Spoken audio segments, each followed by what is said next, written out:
안녕하세요. 경기 인천 지역 뉴스를 조목조목 살펴보는 경조사입니다.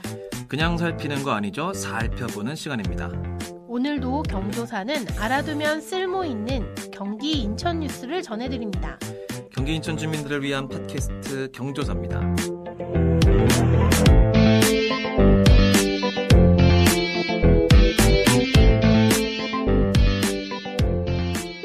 네, 2주간의 경기 인천 소식을 전해드리는 요즘 우리 동네는입니다. 오늘 안타까운 사고 얘기부터 좀 말씀을 드려야 될 것 같아요. 지난 5일이었죠. 성남 분당의 정자교 보행로 일부가 붕괴되면서 40대 여성 1명이 숨지고 또 20대 남성이 큰 부상을 당하는 안타까운 사고가 발생했습니다. 이 다리가 붕괴됐다는 아찔한 소식에 다른 시민들도 모두 황망해하기도 했는데요. 다행히 출퇴근 시간을 조금 지난 시점이어서 더 큰 인명피해로 이어지진 않았지만 정말 그럼에도 불구하고 허망하게 안타까운 생명이 이렇게 또 희생이 되고 말았습니다. 네, 저도 그 예전에 살던 곳이 분당이라 그 다리를 종종 건넜던 기억이 나거든요. 근데 어떻게 보면 분당 주민들에게는 매일 일상처럼 걸어 다녔던 그런 다리가 한순간에 붕괴된 거라 정말 충격을 받았습니다. 사고가 어떻게 일어난 건지 좀 정리해 주실까요? 네, 일단 좀 설명을 드리겠습니다. 지난 5일 오전 아침 9시 45분쯤에 정자교가 붕괴됐다는 신고가 처음 접수됐습니다. 분당의 정자동에 위치한 정자교의 그 느티마을 사거리 쪽 신호등 겸 전봇대가 북측 방향으로 쓰러지면서 밑에 보행로도 같이 무너져 내린 건데요. 혹시 사고 영상을 보셨는지 모르겠지만 이미 앞서 희생자분 이외에도 다른 주민들도 그 정자교 보행로를 그때 당시 건너고 있었다고 합니다. 네, 저도 봤는데 그러더라고요. 근데 그 교량의 전체 길이는 110m인데 그중에 한 50m 정도에 해당하는 보행로가 아래로 그대로 무너져 내린 건데요. 보행로 전체가 혹시 무너졌었다면 진짜 더 큰 사고가 날 뻔했습니다. 그렇네요. 네. 그럼 피해를 받은 주민분은 당시 그러면 어디에 계셨던 건가요? 네, 그 40대 숨진 안타깝게 목숨을 거두신 그 여성분께서는 무너진 보행로의 위를 걷고 계셨던 상태였고 부상을 당한 그 20대 남성도 그 뒤를 따르다가 다행히 한 분은 그렇게 더 크게 추락해서 숨지시고 나머지 한 분은 부상만 당하는데 그치셨습니다. 정말 다행이었죠. 네, 그 무너진 그리고 보행로 아래로 산책로를 또 거닐고 있던 남성이 한 명 있었는데 그분은 그 보행로가 무너져 내리는 순간 그 아래에 있었는데 다행히 거기 충돌하지 않고 뒤로 이제 피해서 그 현장을 빠져나간 걸로 또 알려졌습니다. 정말 다치지는 않았구나. 네, 그분도 하마터면 큰일 날 뻔도 했었던 거죠. 아니 그럼 정말 그렇게 매일 사실 걸어 다녔던 아주 일상적인 공간이잖아요. 그런 일상의 공간이 처참하게 그렇게 황망하게 무너져 내릴 수가 있는 건지 이게 원인은 지금 밝혀졌나요? 일단 이번 사고가 난 정자교는 그 분당 신도시 조성이랑 함께 1993년에 건설된 교각입니다. 각 지자체에서 교량 등에 대한 정기적인 안전 점검을 당연히 하거든요. 정자교도 물론 받았는데요. 정자교는 작년 11월에 그 정기 안전 점검이 있었습니다. 근데 그때 뭔가 추가적인 정밀한 안전 진단이 필요하다는 판단이 나오진 않았었어요. 그리고 사고가 일어난 후에 지자체랑 국회의원 등이 현장을 또 점검했는데 현장을 찾았던 그 분당 을의 김병욱 더불어민주당 의원은 이러한 사고 때문에 그런지 안전점검 때도 교량 일부에서 균열이나 유실 파손이 확인이 됐었다. 근데 추가적인 안전점검이랑 보수공사가 이루어지지 않은 이 점이 문제라고 또 지적을 하기도 했습니다. 당시 안전점검 때 이게 있었는데 그냥 뭐 추가적인 정밀 안전은 필요 없다 뭐 이렇게 그런 정도는 있었나 봐요. 아니었다. 그게 좀 아쉬웠다 이런 말씀이시네요. 맞습니다. 정자교 사고가 단순히 정자교만의 문제는 아닐 수도 있다는 생각이 드는 게 분당 신도시가 지어진 게 벌써 30년이 넘었잖아요. 90년대 초반에 이제 조성이 됐으니까. 그러면서 신도시 조성 당시에 사실 건설됐던 도시의 그 인프라들, 지금 다리나 뭐 이런 도로 같은 인프라들이 똑같이 30년 이상 나이를 먹은 건데 이번에 무너진 정자교뿐만 아니라 다른 교각들도 상태는 비슷하지 않을까 우려가 될 수밖에 없겠어요. 맞습니다. 예. 그런 우려 때문에 실제로 인근의 순회교도 잠시 좀 통행이 통제가 되기도 했었고요. 성남시에서는 신상진 시장이 그 사고 원인을 철저하게 규명을 하겠다면서 성남시 전체 211개에 달하는 그 많은 교량을 전면적으로 긴급 안전 점검하겠다고까지 약속을 하기도 했습니다. 근데 하지만 어쨌든 소 잃고 외양간 고치는 거 아니냐 이런 지적도 좀 나오는 상황인데요. 어쨌든 이 붕괴 원인이 아직 명확히 밝혀지진 않고 있지만 노후화를 좀 큰 원인으로 보는 관측이 많습니다. 왜냐하면 2018년에도 성남의 야탑 10교가 교량 하부에 매달려 있는 그 수도 배관이 파열되면서 기울어지고 좀 도로 일부가 균열이 가는 사고가 있었거든요. 그때도 그 분당 안에 있는 공공 인프라가 노후됐다는 지적이 나왔었습니다.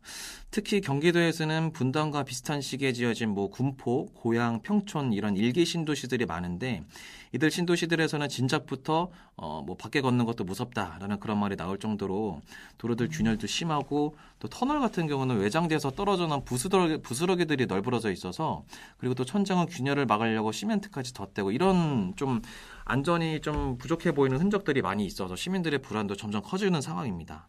그리고 또 1기 신도시 내 교량이나 터널 같은 것들이 위험시설물로 등록돼 있어서 꾸준히 관리는 되지만 또 언제 이렇게 사고가 터질지 모르는 불안감까지 더 커지는 상황입니다. 사고 후에 수습 과정이 어떻게 되고 있는지도 궁금한데요. 네. 일단 성남시는 민간 전문가랑 공무원으로 함께 구성된 수습대책위원회를 자체적으로 구성하고요. 탄천변에 16개 교량의 잭서포트라고 하는 지지대 구조물 한 1,200개가량을 설치했습니다. 특히 정자교와 같은 PSC 슬래브 공법으로 지어진 게 한 16개 교량 정도인 건데 일단 잭서포트를 그 다리 아래 받치게 함으로써 그 보행로 하중을 좀 분산시키겠다는 겁니다. 그 얇은 이게 하얀 색깔로 된 걸 밑에 받치는 거군요. 네, 맞습니다. 일단 그렇게 해서 교량 안전성이 확보될 때까지 유지를 하겠다는 입장인데요. 덩달아서 이 1기 신도시를 가진 고양, 안양시 이런 지자체들도 교량 안전 점검을 좀 앞당기는 듯 그런 대책 마련을 고민 중이라고 합니다. 네, 1기 신도시를 가진 지자체들이 좀 더 이렇게 경각심을 가지고 좀 확실한 점검을 해서 우리가 안전을 좀 보장받았으면 좋겠습니다. 네, 그렇습니다. 다음 뉴스는 아마 청취자분들이 들으시면 조금 화를 내실 수도 있는 그런 뉴스인데요.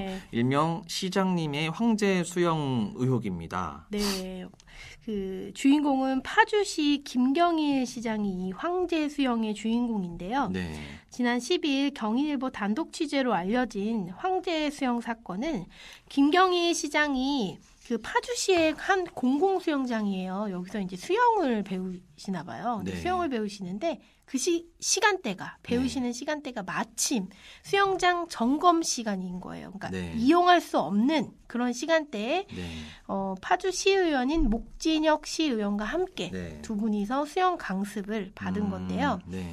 올해 1월 중순부터 지난달 말까지 오전 8시부터 1시간가량 주 3회 수영 강습을 받아온 걸로 확인이 됐고요. 이 문제 수영장이 이제 파주 운정 스포츠 센터입니다. 민간업체 운영을 위탁해서 관리하고 있는 스포츠 센터인데요. 여기 스포츠 센터는 오전 6시부터 7시 50분까지 일부로 운영을 해서 이제 시민들이 이용을 하고 또 1시간 쉬고 2부, 그러니까 오전 9시부터 2부가 운영이 재개가 됩니다. 그러니까 김 시장의 수영 강습을 받은 시간대가 8시부터 9시, 그러니까 수영장 점검 시간과 약간 겹치게 되는 거죠. 그렇죠.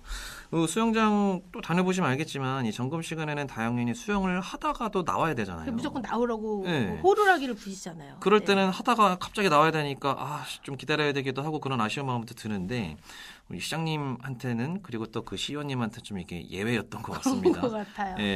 그렇게 점검 시간에 수영을 해도 괜찮은가요, 근데? 그러니까 수영장 점검 시간이 그냥 뭐 이렇게 수영장을 그냥 쉬는 게 뭐 쉬고 그냥 놔두는 게 아니더라고요. 네. 수영장에 이게 계속 물을 받아두잖아요. 그러니까 네. 사람들이 이용을 하고 나면 아무래도 이제 이물질 같은 것들이 물에 둥둥 떠다닐 수도 있고 네. 그런 위생상 좋지 않으니까 이 이물질들을 가라앉혀서 네. 이제 빨아들이는 겁니다. 그래서 청소를 물을 한번 이제 청소를 해주는 건데 이른바 네. 역세 작업이라고 하더라고요. 네. 이 수영장들이 통상 오전하고 오후에 하루 2차례 정도 이 역세 작업을 꼭 수행하고 있습니다. 그러면 더러운 이물질을 조금 빼는 시간인 건데. 그렇죠. 그러면 이물질이랑 같이 강습을 받으신 건가요? 일단 황제 강습을 받은 시간대와 이 역세 작업을 하는 그 점검 시간대가 겹치는 건 맞습니다. 그래서 이제 해당 스포츠 센터 입장을 들어보니 네. 우리 수영장은 24시간 역세 작업이 이루어진다라고 일단 해명을 한 상태고요. 네. 또 이 관계자가 하는 말은 일주일에 3차례 하는 건 맞다. 네. 근데 이제 시민들이 불편해할까봐 오전 7시 30분에 와서 아주 30분 정도만 하고 간다. 그러니까 점검 시간대랑 겹치지 않는다는 식으로 말을 했거든요. 근데 이 수영장은 파주시 내에서도 꽤 시설이 좋고 커서 시민들 사이에서 인기가 많다고 해요. 네. 그래서 이제 이걸 본 시민들이 많으시겠죠? 그래서 시민들 눈초리가 매우 따가운데요. 이 수영장을 이용한 한 시민은 그 시장과 시의원이 7시 30분에 오는 경우는 사실 드물고 네. 대부분 7시 50분이 돼야 와서 강사에게 따로 강습을 받더라. 네. 이게 시장과 시의원이니까 가능한 일 아니냐라고 말하기도 했고 네. 또 시민들은 또 어쨌든 정해진 시간표가 있잖아요. 네. 6시부터 뭐 7시 또 9시부터 10시 이런 식으로. 근데 네. 정해진 시간표대로 우린 수영 강습을 받는데 네. 굳이 시장하고 시의원이 아무도 없는 시간에 와서 따로 강습을 받는 모습은 너무 부적절하다라고 반응을 하고 있습니다. 네. 일단 이에 대해 김 시장은 답변을 회피했고요. 네. 목진혁 시의원은 이제 이렇게 해명을 하셨죠.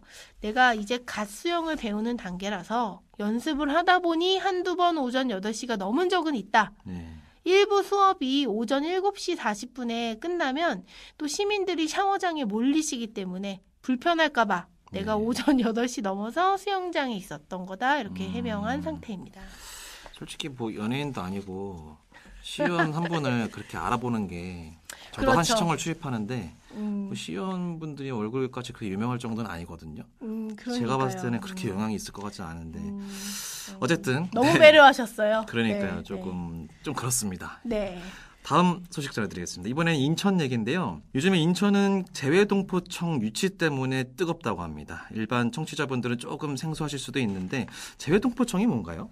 네, 그 해외에 거주하는 우리 같은 동포들, 네. 사람들을 재외동포라고 합니다. 네. 이들 규모가 현재 한 730만 명 정도 되는 걸로 파악이 되는데요. 네. 이들 재외동포들의 구심점 역할을 할 중앙행정기관이 바로 재외동포청입니다. 네. 현재 제주도에 그 외교부 산하 재외동포 재단이라고 있는데 재외동포청으로 설립이 되면 이 재단 인원들이 포함이 돼서 총 151명 정도까지 확대가 되는 좀 큰 규모의 네. 청이 설립이 되는 거고요.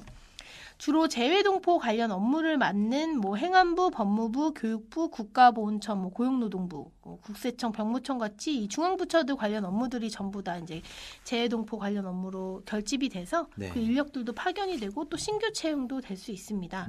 또 만약에 신설이 되면 재외동포 정책국이나 뭐 교육협력 뭐 그런 실국들이 또 짜여지고 재외동포들을 위한 서비스 지원 센터도 마련이 되는데요. 네. 이렇게 이곳에서 이제 역할들은 아무래도 재외동포들이 이제 어떤 민원이나 어떤 외부에서 들어오는 해결했으면 하는 것들이 있잖아요. 이런 네. 것도 좀 원활하게 소통하고 교육도 좀 하고 네. 한인 네트워크들을 좀 활성화시키고 또 한인 이민의 역사라는 것들이 있으니까 이런 것들 조사 연구하는 그런 일들을 좀 전반적으로 다루게 되는 조직입니다.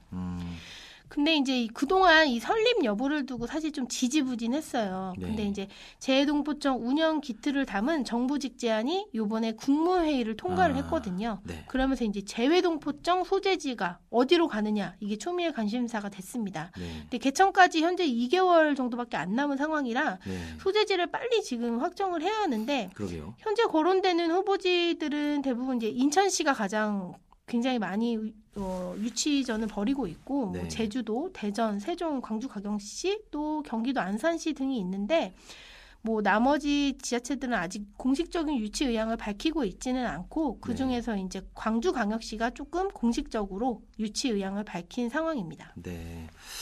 근데 저희 인천은 아무래도 우리나라 개화기에 인천항 통해서 이민의 역사가 시작된 곳이기도 하고 그리고 또 인천공항, 항만도 있고 그래서 해외 길도 많이 뚫려 있고요.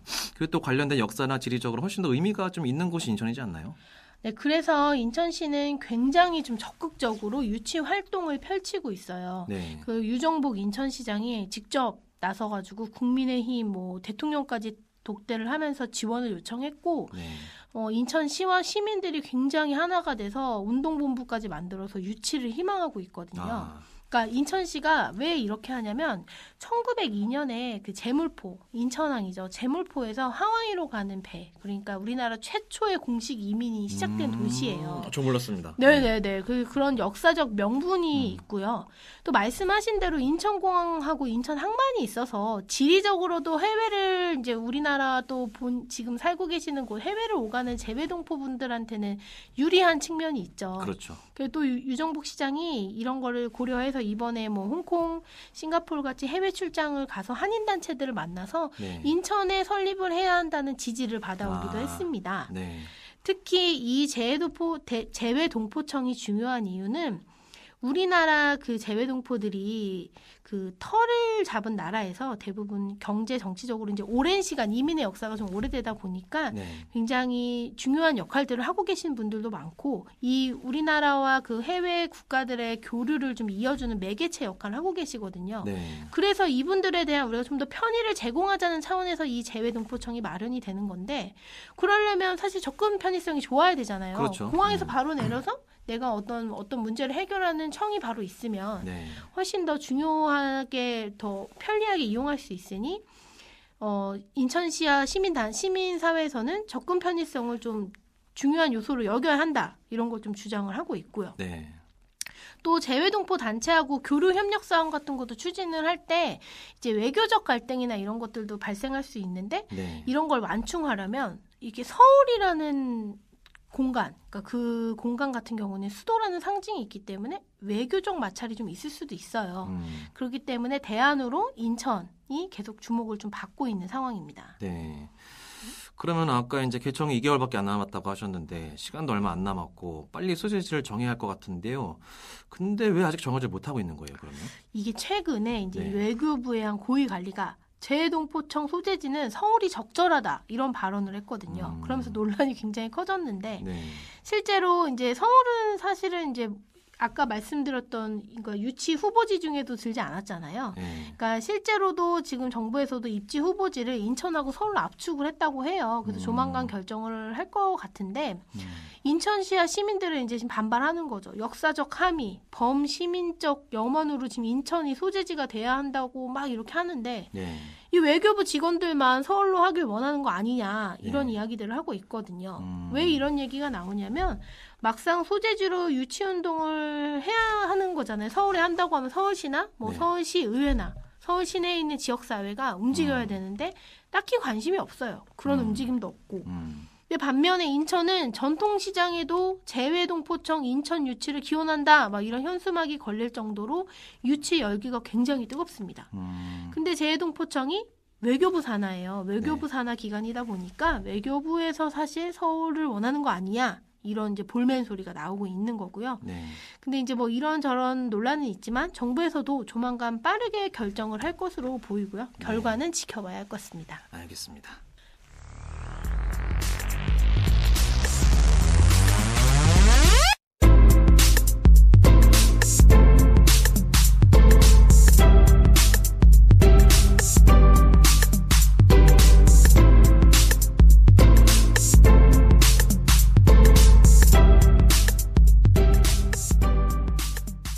이번엔 2주간의 경기 인천 지역 여러 소식 중에서 핵심 뉴스를 좀 더 깊이 있게 알아보는 우리 동네 이런 일이 순서입니다.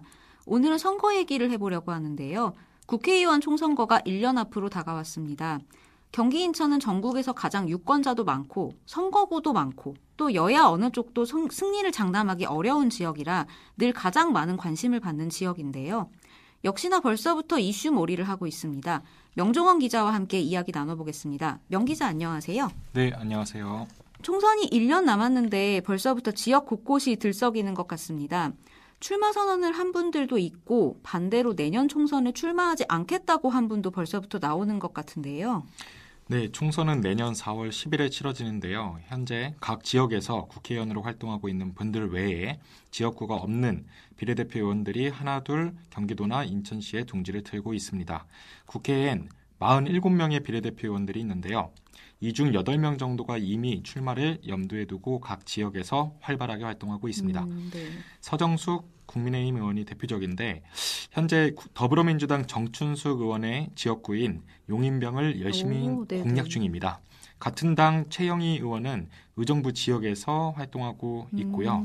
지금 거주하고 있는 곳도 의정부인 걸로 알려져 있는데요. 의정부는 갑하고 을 이렇게 2개 지역구가 있는데 두 지역 모두 현역 의원이 민주당입니다. 국민의힘 의원들 못지않게 민주당 비례대표 의원들도 왕성한 움직임을 보이고 있는데요. 같은 당 현역 의원이 활동 중인 지역구에서도 부지런히 다니고 있습니다. 양이원영 의원하고 유정주 의원이 대표적인데요. 양이원영 의원은 지난 설에 같은 당 양기대 의원 지역구인 광명을 쪽에 현수막까지 걸면서 이름을 분주하게 알리고 있고요. 유정주 의원은 같은 당 서영석 의원 지역구인 부천 정쪽에 사무실까지 냈는데 최근엔 제2고향이자 삶의 터전인 부천 발전을 위해 열심히 일하겠다 하면서 출마를 공식화했습니다. 국회에 입성하기 전까지 부천에서 15년 이상 사업체를 운영해서 부천이 제2의 고향이란 게 유 의원의 설명인데요. 그리고 또 민주당 최혜영 의원이 국민의힘 김학용 의원이 오랫동안 활동한 안성 쪽에 작년에 사무실을 냈습니다. 같은 당의 이제 권인숙 의원도 국민의힘 정찬민 의원 지역구인 용인갑 쪽을 노리고 있고요. 민주당 전용기 의원이 일찌감치 화성 동탄 쪽으로 이주해서 지역 활동을 열심히 하고 있는 걸로 그렇게 알려져 있습니다. 다들 열심히 하시네요. 일찍부터. 이게 맞습니다. 1년이면 꽤 많이 남은 게 아닌가 하는 생각도 드는데 또 이렇게 유권자들 마음을 얻어야 되는 이분들 입장에서는 또 그렇게 긴 시간이 아닌 모양이네요. 비례대표 의원들뿐만이 아니라 사실 총선에는 전직 시장들이나 뭐 지방의원들도 도전장을 많이 내밀잖아요. 특히 바로 작년에 지방선거가 있었기 때문에 이때 낙마했거나 뭐 삼선 제한 때문에 더 출마를 못했던 분들이 아무래도 내년 총선으로 좀 재기를 노리지 않을까 하는 생각이 드는데 이쪽은 좀 어떨까요? 네, 안 그래도 한번 좀 조사를 해보니까 경기도 전직 시장 군수 16명 정도가 내년 총선에 이제 도전을 하겠다, 뭐 준비 중이다 이렇게 좀 파악이 됐는데 민주당 소속에서는 이제 백군기 전 용인시장 같은 경우엔 작년에 이제 지방선거에서 패배를 하자마자 바로 용인갑 쪽에 사무실을 차린 걸로 그렇게 좀 알려져 있고요. 아까 이제 말씀드렸다시피 여기는 이제 권인숙 비례대표 의원도 이제 눈독을 들이는 곳인데 용인갑이 왜 핫하냐 하면 여긴 현역 의원인 정찬민 국민의힘 의원이 제3자 뇌물수수 혐의로 수감 중인 데다가 민주당 쪽에서는 이제 지역위원장인 이화영 전 경기도 평화부지사 뇌물 혐의도 구속이 된 상태에서 그렇기 때문에 이제 좀 핫한 그런 지역구로 뽑히고 있습니다. 한마디로 이제 여야 유력 주자 둘 다 내년 선거에 출마할 수 있을지가 불투명한 상태인 건데 아무래도 시장을 했었기 때문에 인지도는 보장되는 만큼 이제 백훈기 전 시장도 굉장히 열심히 활동 중인 걸로 알려져 있습니다. 그리고 엄태준 전 이천시장이나 박윤국 전 포천시장, 그 정하영 전 김포시장, 정동균 전 양평군수, 또 장덕천 전 부천시장, 이재준 전 고양시장, 또 서철모 전 화성시장도 이제 출마를 준비 중인 걸로 그렇게 전해졌습니다. 지난 선거에서 이제 낙마한 시장군수뿐만 아니라 삼선 연임 제한 때문에 이제 못 나왔었던 이제 무주공산회라고 이제 분류가 됐었던 곽상욱 전 오산시장이나 염태영 전 수원시장 지금은 이제 경기도에 이제 부지사로 계시는데 이분들도 이제 총선 출마가 유력한 걸로 좀 보이고요. 또 이제 조광한 전 남양주시장 같은 경우엔 이제 민주당을 탈당하면서 지난 지방선거에서 출마를 하지는 않았는데 이번 총선에서는 좀 출마를 할 수도 있다. 이런 관측이 좀 나오고 있습니다. 좀 이 밖에도 좀 직전이 아니라 좀 더 예전으로 돌아가면 예전에 시장 군수를 했던 분들도 다수 좀 총선에 이번에 나올 수도 있다. 이런 좀 지역 정가에서는 좀 얘기들이 나옵니다. 네네. 아까도 말씀을 하셨지만 사실 시장 군수까지 했던 분들이면은 뭐 인지도 면에서 웬만한 뭐 현역 국회의원 분들보다도 더 나은 분들이 많을 텐데요. 네, 쟁쟁한 분들이 이렇게 출마를 많이 준비하고 있는데 현역 의원들로서는 긴장되는 또 분들도 있겠네요. 맞습니다. 지역에 따라서는 정말 당내 예선 전부터 치열하게 경쟁하지 않을까 싶기도 한데 4년 전 총선하고 3년 전이죠. 내년이 이제 총선이니까 리턴 매치가 예상되는 곳들도 있다고 들었습니다. 좀 그런 곳들이 많은가요? 예. 제가 한번 좀 추려봤는데 경기도 같은 경우에는 한 8곳 정도가 저번 총선하고 이제 비슷하게 여야 후보가 좀 맞붙을 수 있다. 리턴 매치가 좀 예상된다. 이런 곳이 좀 있고 대표적으로 이제 수원 병지역입니다. 여기는 현역 의원이 누가 있냐면 민주당의 이제 김영진 의원인데요. 지난 선거에서는 마찬가지로 여기에 나왔던 분이 국회의원 생활을 했었던 국민의힘 소속 김용남 전 의원하고 이제 경쟁을 했었던 적이 있고요. 김용남 전 의원 같은 경우엔 이제 정치평론 쪽에서는 TV 출연이 좀 작고, 그쵸. 아마 TV에서 좀 보셨던 분들이 좀 인지도가 좀 높은 인물로 이렇게 기억을 하실 거예요. 그래서 관건은 국민의힘에서는 수원병 쪽에 이혜련 당협위원장이 좀 몇 년 동안 활동을 해온 점이 있는데 현역인 김영진 의원이 이번에 3선 도전에 나서는데 지난 선거에서는 김용남 전 의원을 10%포인트 차로 좀 비교적 여유롭게 이긴 바 있습니다. 네네. 아니, 이렇게 벌써부터 많은 분들이 좀 출마에 좀 뜻을 두고 정말 열심히 뛰고 있는 거잖아요. 근데 반대로 또 내년 선거에 출마하지 않겠다는 의원도 있다고 하는데요. 좀 일찌감치 좀 1년 남은 시점에서 불출마 선언을 해서 약간 좀 많은 언론들이 좀 다뤘던 분이신데 의정부 갑에 이제 지역구로 활동하고 계시는 민주당의 오영환 의원인데 이분이 이제 소방관 출신인데요. 지난 총선에서는 민주당의 인재 영입을 통해서 이제 정치에 입문한 걸로 좀 익히 알려져 있고 또 암벽 등반 선수 출신인 김자인 선수의 배우자로도 잘 알려져 있습니다. 오 의원은 지난 10일 날 기자회견을 열어서 내년 총선 불출마 선언을 한 바 있고요. 기자회견에서 소방관을 경험한 걸로 더 안전한 대한민국을 만들겠다는 다짐으로 정치에 투신을 했는데 여전히 소방관들이 순직하는 현실을 보면서 좀 정치의 한계를 느꼈다고 밝힌 바 있습니다. 그러면서 진영 논리에 기대서 상대를 악마하기에 아주 바쁜 그런 정치 현실을 바꾸지 못했다라는 그런 책임감을 느꼈다면서 기득권과 자리에 연연하는 모습이 우리 정치에서 가장 먼저 개혁돼야 할 대상이라고 질타를 쏟아내기도 했습니다. 원래 자신이 있던 곳, 자신이 있어야 할 곳인 소방관으로 돌아가겠다는 게 오 의원의 생각인데요. 지금 내년 선거에서 이렇게 불출마 선언을 한 경기도 의원이 좀 처음이라 다른 의원들에게도 좀 영향을 미치지 않을까 이런 좀 향후 기추가 좀 주목되고 있습니다. 네네. 아까 이제 말씀하실 때 의정부 쪽 출마를 좀 저울질하는 분들 뭐 이런 얘기도 좀 언급이 됐어서 이렇게 좀 현역 의원인 오영환 의원이 불출마를 하면 이쪽 지역에 더 도전하려는 분들이 많아지겠네요. 맞습니다. 인천시 얘기도 좀 해봐야 할 것 같은데요. 아마 인천 쪽에서도 뭐 현역 의원이든 또 현역이 아닌 분들이든 굉장히 열심히 활동을 하고 있을 것 같습니다. 근데 민주당 현역 의원 2명이 검찰 압수수색을 받아서 총선을 1년 앞두고 지역 정가가 술렁이고 있다고 하던데 이건 또 무슨 얘기인가요? 네, 검찰이 지난 12일 남동구 을을 지역구로 두고 있는 윤관석 의원 그리고 부평구 갑 현역 의원인 이성만 의원의 자택하고 이제 지역 사무소 등을 압수수색을 했는데 중구 강화군 옹진군 지역위원장을 맡고 있는 조택상 위원장도 압수수색 대상이었습니다.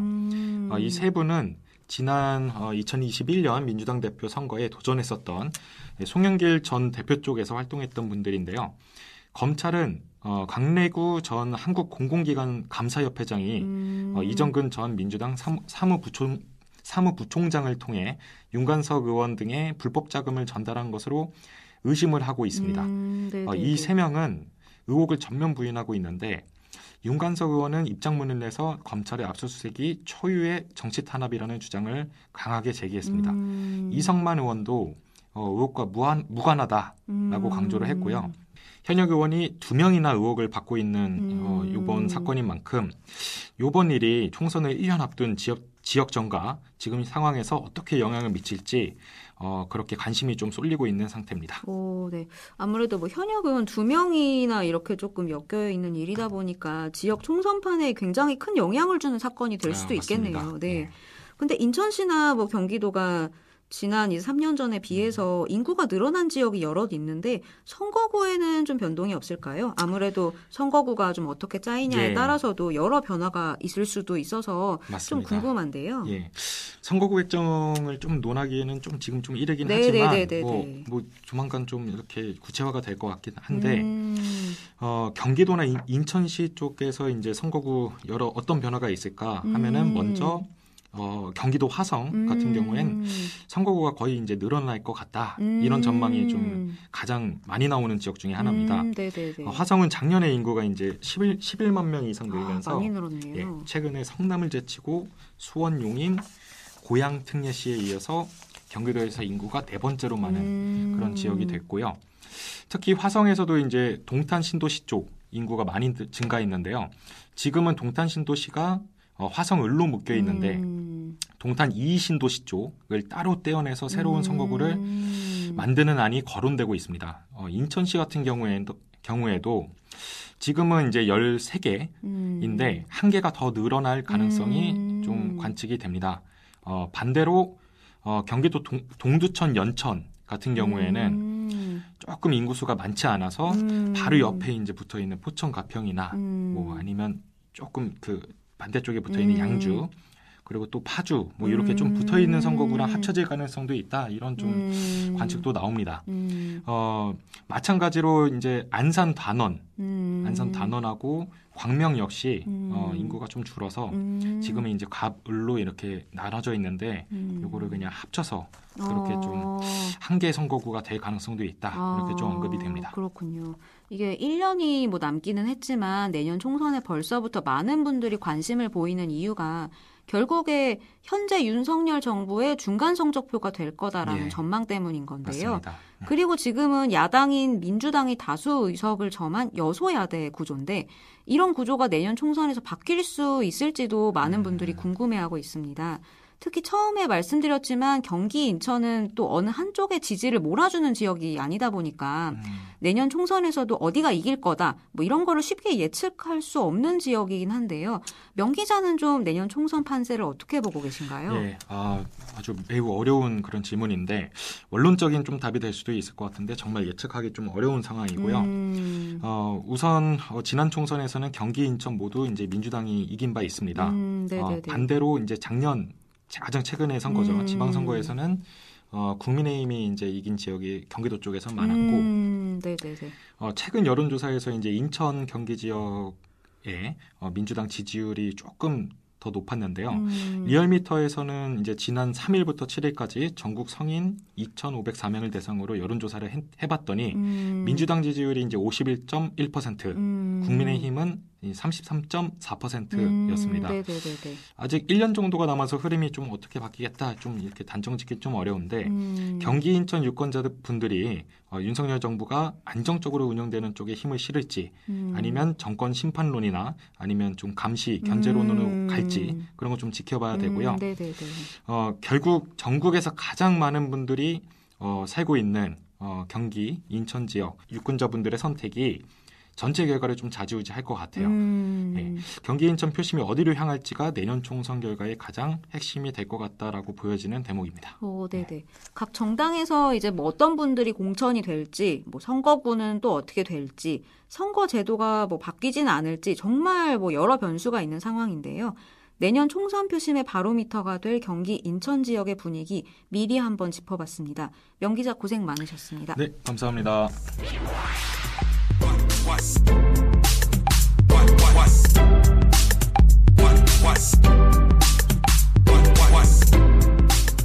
심층 분석해주신 두 분 여러분 정말 고생 많으셨고요. 저희 경조사는 앞으로도 이렇게 경기 인천 지역의 슬픈 일 그리고 기쁜 일을 쏙쏙 조목조목 여러분께 전달해드리도록 하겠습니다.